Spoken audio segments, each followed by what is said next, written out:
All right. Let's start off by doing an oldie but goodie. And what could be older than somebody who's over 90 years old, like Mickey Mouse? So why doesn't everybody write down Mickey Mouse? After that, let's talk about the oldie and goodie that we're going to be doing in lab. The oldie and goodie that we're going to be doing in lab is the red cabbage indicator experiment. This is a particular favorite of mine. I've actually done it 2 or 3 times at home with my kids because I enjoy it so much. Before we can really go into this very simple, dramatic color change based experiment, we have to lay some quick backgrounds.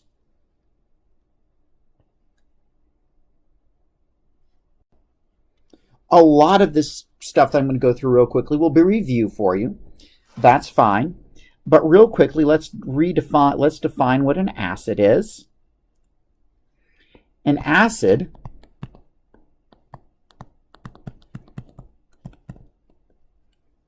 is anything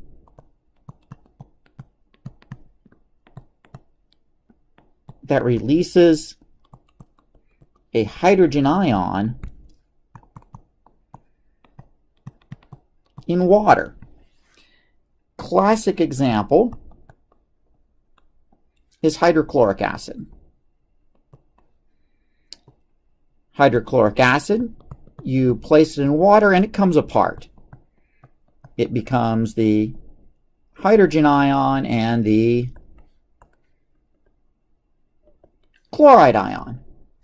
That's a very straightforward one. Some look a little bit more fancy. Some look a little fancier. For example, one that we've used before in experiments and will undoubtedly use again is acetic acid.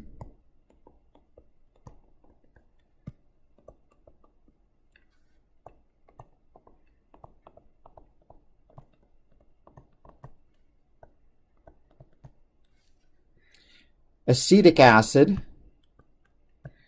or vinegar, you place it in water,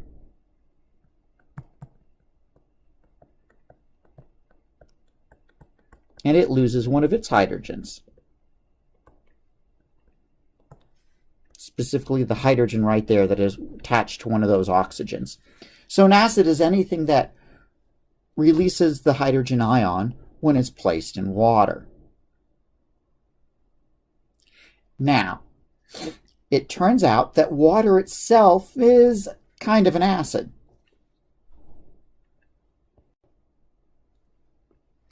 Water molecules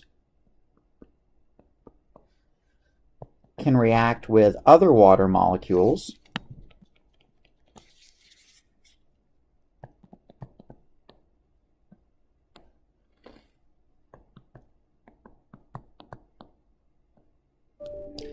to yield the hydrogen ion and hydroxide. When water reacts with water, and it's only water, in other words, if we have pure water,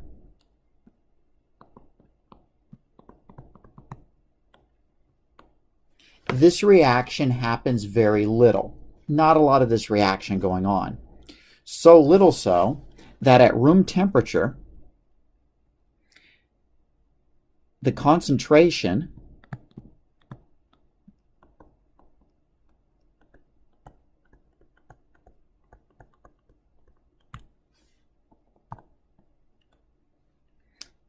is 10, the concentration of, let's make this a little bit better, the concentration of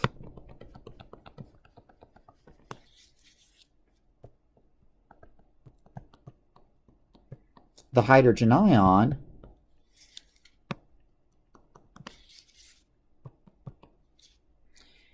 is 10 to the negative 7th moles per liter. Whoops, why did I put 7 there again? Per liter. very, very small. If you think about it, parts per a million is 10 to the negative 6th, right? So we're talking less than a part per a million. The hydrogen ion concentration of water would be less than 1 part per million in pure water. This concentration of 10 to the negative 7th moles per liter is defined as neutral water. When we talk about a solution being neutral, whoa, my handwriting did not work there at all.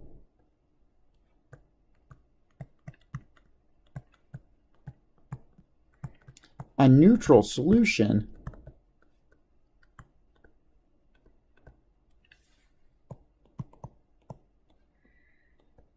is where the pH,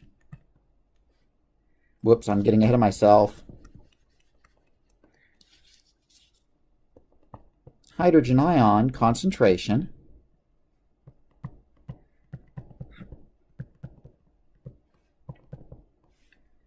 is equal to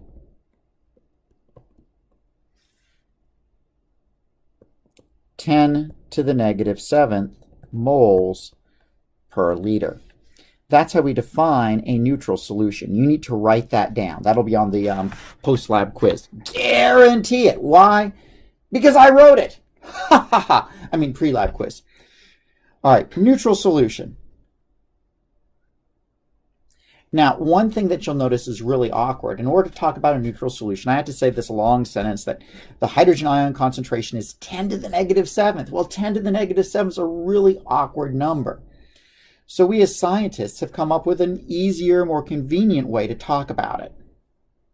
I know that's unique. Most of the time we throw a bunch of terms in there to make things more complex. But here we're actually going to help you out and make things a little bit nicer for you. What we're going to do is we're going to use the term pH. What pH does is pH takes the negative log of 10 to the negative 7th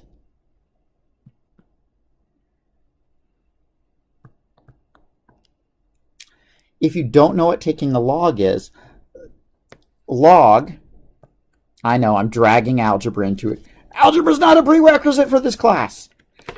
Don't worry about, you're not going to do any actual calculation of the pH here, yes?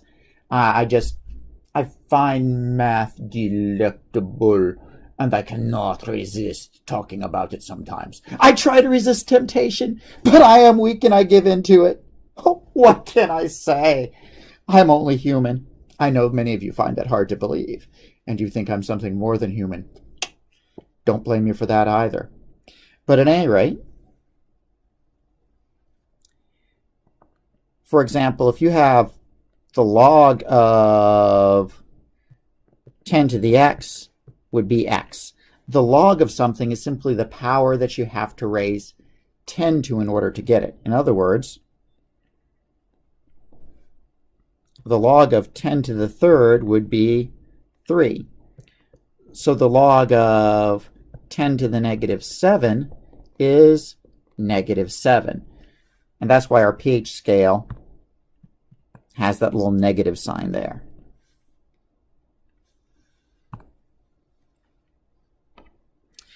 To put it into numbers we like to relate to in everyday's life, another way of writing the number 100 is to write it as 10 to the second. So the log of 100 would be 2. So all logs do, really, is let us write numbers that are really small, like 10 to the negative 7th, or numbers that are really large, like 10 to the 8th, and a number that's much smaller. It's a way of making a large number more convenient to write, or a small number more convenient to write. So what we're doing with our term pH is we're dragging that 10 to the negative 7th down to something we can talk about. So let's define pH more formally here.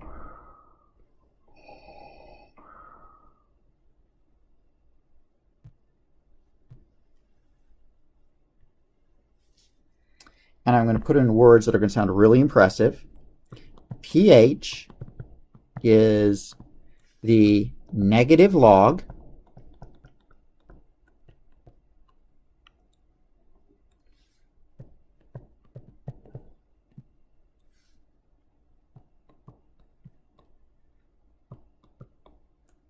of the hydrogen ion concentration.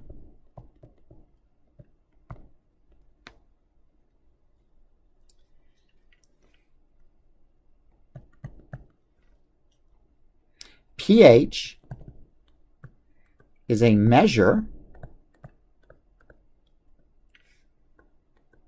of how acidic or basic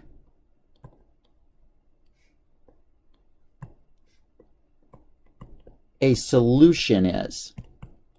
It's important to note, and I don't think this will really come into play in this class, but it's important to note that a pH is simply a measure of how powerful a particular solution is.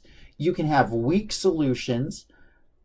You can have, not weak, I don't want to say that. You can have you can have hydrochloric acid solutions that have low pHs and ones that have high pHs. pH is a measure of a particular solution. In other words, a mixture of water and an acid, or mixture of a water and a base. It applies only to the mixture of two things. Let's take a little bit more look at this pH here. Before we do, why don't you write down goofy? Everybody write down goofy. When we talk about a solution being acidic or basic in our everyday lives, we're referring generally to its pH, or we use pH in order to measure it.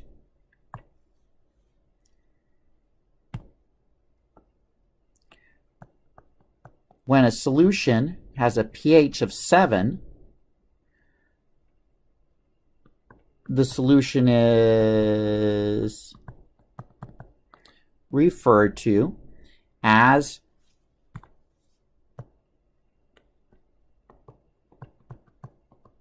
neutral, meaning it's neither an acid nor a base. And the hydrogen ion concentration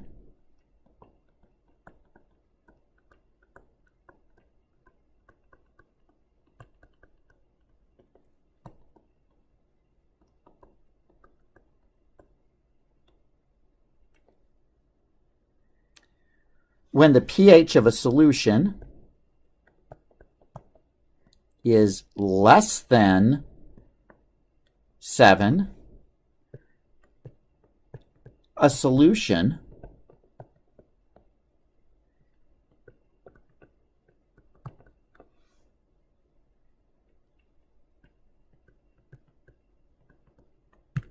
is said to be acidic.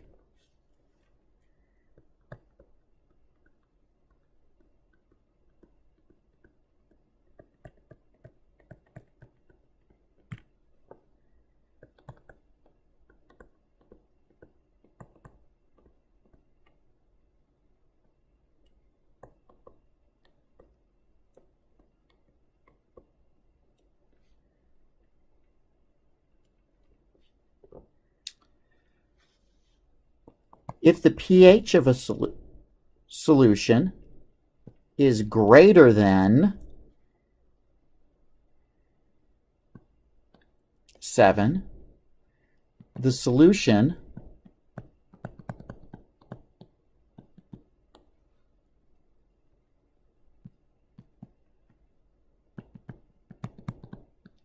is said to be, and I meant to switch colors here. I'm sorry for not being fancy and switching colors. Solution is said to be basic.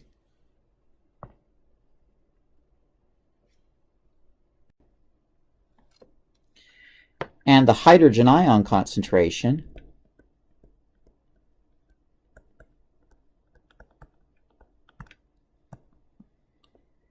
is greater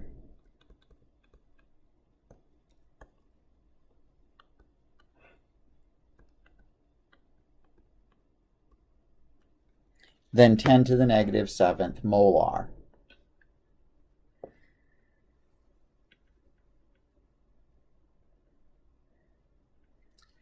So those are our definitions of an acidic solution, a solution with a pH less than 7, a basic solution, a solution with a pH greater than 7.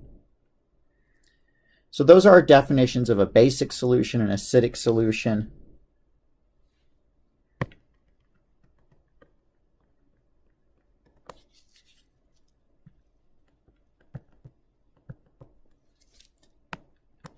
So those are our definitions of a basic solution, an acidic solution, and a neutral solution. Please write those down. You're going to kind of have to develop an understanding of those definitions. In the laboratory environment, we can measure pH very directly using a pH probe. We can insert a pH probe into a solution, and we can usually measure the pH to several decimal places, depending on how much you want to spend for your probe. However, that's kind of expensive.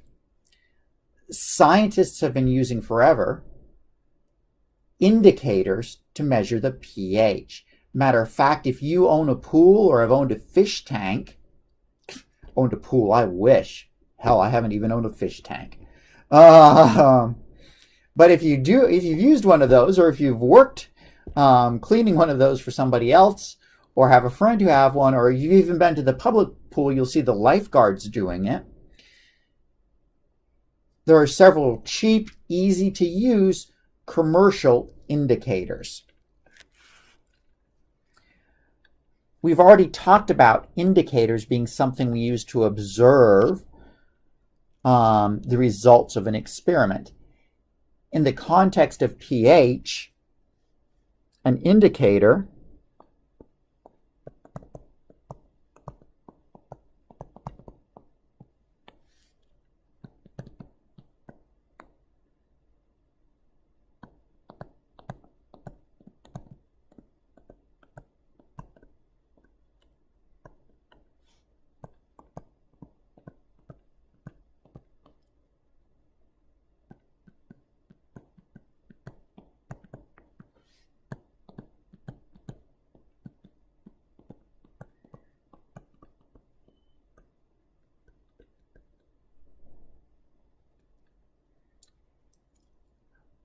if you chose to go the lab kit route for this lab, you've already used and made an indicator, phenolphthalein, right? And you've seen that indicator change color, right? It goes from pink for basic to clear for acidic. So you've already seen an indicator. What's really neat, however, is the type of indicator that you can make simply using cabbage juice. Cabbage juice is a special type of indicator. Cabbage juice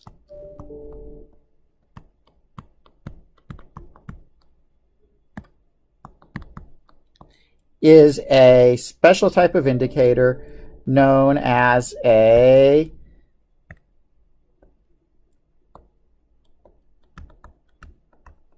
universal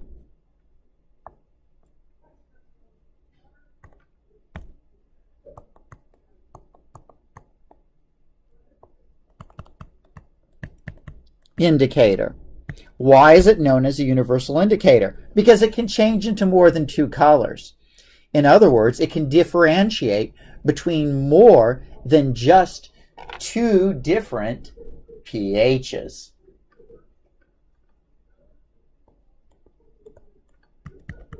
Let me write that down.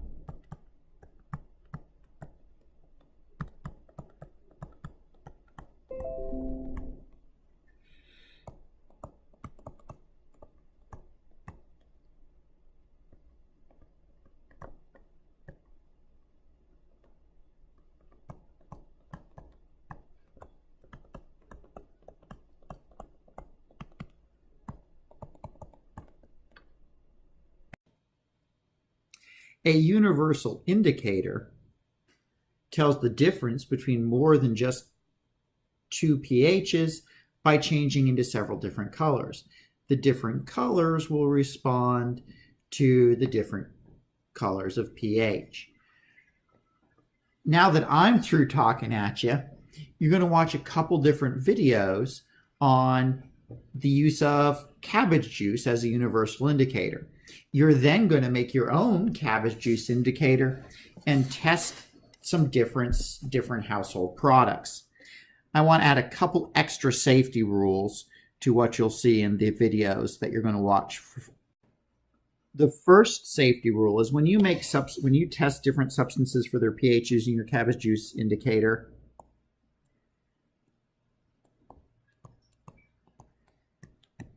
never ever mix two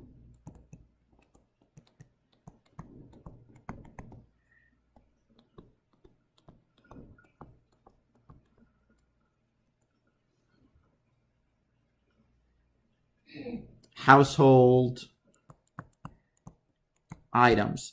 For example, because you don't know the possible effects this will have. For example, I think everyone by now knows not to mix bleach and pine sol or ammonia. You do that and you potentially die. Wait a second, bleach and ammonia are perfectly safe separately, and they are.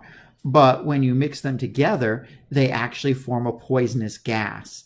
And about 1 to 2 people a year actually die from trying to make a super cleaner and mixing bleach and ammonia. So when you try to test these different substances, add cabbage juice to a substance. Never ever mix 2 different substances when you don't know what product you're going to be producing, right? There are old chemists and there are bold chemists, but there are no old, bold chemists, right? Never mix 2 different household items. Never mix 2 items when you don't know what they're going to produce as a product. So you can add cabbage juice to items from around your kitchen, but don't mix 2 items in your kitchen because you don't know what could happen. I want to make that perfectly clear as a potential safety rule. And as always, when I'm talking safety, I always like to stress, wear your eye protection. Wear those safety goggles. There are a surprising number of household chemicals that can do serious damage to your eyes. So much so that if you actually look over on their bottles, they'll actually tell you you're supposed to be wearing safety goggles. There's a couple toilet bowl cleaners out there that if you flip them over and read them, the back of the label, you'll actually see you're supposed to be wearing safety goggles when you use them. So always wear your eye protection when doing a lab. And that's it. Beep.